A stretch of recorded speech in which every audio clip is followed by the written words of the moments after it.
شیطان کس طرح انسانی ذہنوں میں وسوسے پیدا کرتا ہے۔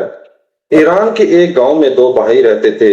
دونوں میں بہت زیادہ محبت تھی۔ لوگ ان کی محبت اور اخوت کی مثال دیا کرتے تھے۔ بڑے بھائی کا نام عبداللہ اور چھوٹے کا عبد الرحمان تھا۔ عبداللہ شادی شدہ اور 4 بچوں کا باپ تھا، جبکہ عبد الرحمان غیر شادی شدہ تھا۔ دونوں برتن سازی کا کام کرتے تھے اور اپنے کام میں بہت ماہر تھے۔ وہ سال میں 2 مرتبہ اپنے تیار کردہ برتنوں کو بیچنے کے لیے شہر جاتے اور واپسی پر اپنی ضروریات زندگی کی چیزیں خرید کر لاتے۔ اس کاروبار سے انہیں معقول آمدنی حاصل ہوتی تھی۔ حسب معمول دونوں بھائی برتن لے کر شہر کی طرف روانہ ہوئے۔ یہ کئی دنوں کا سفر تھا۔ ابھی وہ شہر سے 1 دن کے فاصلے پر تھے کہ دوپہر کا وقت ہو گیا۔ انہوں نے ایک سائے دار درخت کے نیچے گدھوں سے سامان اتارا، ان کے آگے دانا ڈالا، خود وضو کر کے نماز ظہر ادا کی اور کھانا کھانے لگے۔ کھانے سے فارغ ہوئے ہی تھے کہ انہیں ایک شخص کے چلنے کی آواز سنائی دی۔ انہوں نے دیکھا کہ گرد غبار میں آتا ہوا ایک شخص ان کی جانب آ رہا تھا۔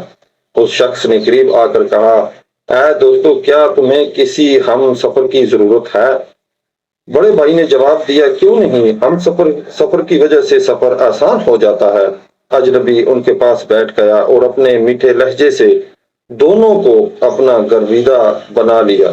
کچھ دیر آرام کے بعد سفر دوبارہ شروع ہوا۔ دونوں سفر اجنبی نے بڑے بھائی کو اکیلے پا کر اس سے حال و احوال دریافت کیا اور باتوں باتوں میں پوچھا کہ سامان بیچنے کے بعد کیا تم دونوں برابر تقسیم کرتے ہو؟ جواب میں بڑے بھائی نے کہا، ہاں ہم ایسا ہی کرتے ہیں۔ اجنبی نے کہا، دیکھو میاں، تم بال بچوں والے ہو، تمہارا حق زیادہ بنتا ہے اور محنت میں بھی تم زیادہ شامل ہو۔ چھوٹا تو اکیلا ہے، کیا تم نے کبھی اس پہلو سے بھی سوچا ہے؟ اس طرح اجنبی نے بڑے بھائی کے دل میں وسوسہ پیدا کر دیا۔ اس نے دل میں عہد کر لیا کہ اس دفعہ وہ زیادہ حصہ لے گا۔ اجنبی نے اس طرح موقع پا کر چھوٹے بھائی سے پوچھا، سامان بیچنے کے بعد تم دونوں برابر تقسیم کرتے ہو؟ چھوٹے بھائی نے بھی وہی جواب دیا، ہاں ہم ایسا ہی کرتے ہیں۔ چھوٹے بھائی نے بھی وہی جواب دیا۔ اجنبی نے کہا، میاں تمہاری ابھی شادی ہونی ہے، گھر بننا ہے اور آمدنی کی تقسیم میں تم گھاٹے میں رہتے ہو۔ کام کاج بھی تم زیادہ کرتے ہو، بڑا بھائی تو اپنے بچوں میں مصروف رہتا ہے۔ اس طرح تمہارا گھر کیسے بنے گا؟ شادی کے اخراجات کہاں سے آئیں گے؟ چھوٹا بھائی بھی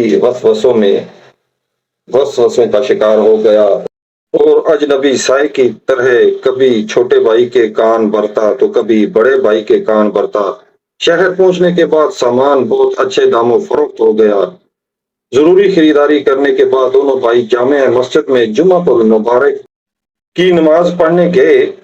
امام صاحب نے خطبہ کے دوران سورۃ الناس کی تشریح فرمائی کہ شیطان کس طرح انسانی ذہنوں میں وسوسے پیدا کرتا ہے، اور فرمایا کہ اگر کوئی بھی آپ سے کوئی ایسی بات کرے جس سے آپس میں ٹوٹ پڑے، بے اتفاقی پیدا ہو یا حرص جاگ اٹھے، تو آپ لوگ فوراً لا حول ولا قوت الا باللہ العلی العظیم پڑھیں۔ اس طرح وہ شیطانی وسوسہ فوراً غائب ہو جائے گا۔ دونوں بھائیوں کی سمجھ میں بات آ گئی۔ مسجد کے باہر انہوں نے اپنے دلوں کو ٹٹولا اور ایک دوسرے کے بارے میں غلط وسوسوں پر فوراً لا حول ولا قوت الا باللہ العلی العظیم پڑھا۔ اجنبی فوراً غائب ہو گیا۔ دونوں نے ایک دوسرے کو سب کچھ بتایا اور ایک دوسرے سے معافی مانگی۔ انہوں نے ایک دوسرے کو دل سے معاف کر دیا اور اللہ تعالیٰ کا شکر ادا کیا کہ امام صاحب کو ان کی رہنمائی کا ذریعہ بنایا۔ اس کے بعد وہ امام صاحب کی خدمت میں حاضر ہوئے اور ان کا بھی دل سے شکریہ ادا کیا، کیونکہ انہی کی بدولت وہ شیطان کی مکروہ جال سے بچ گئے تھے۔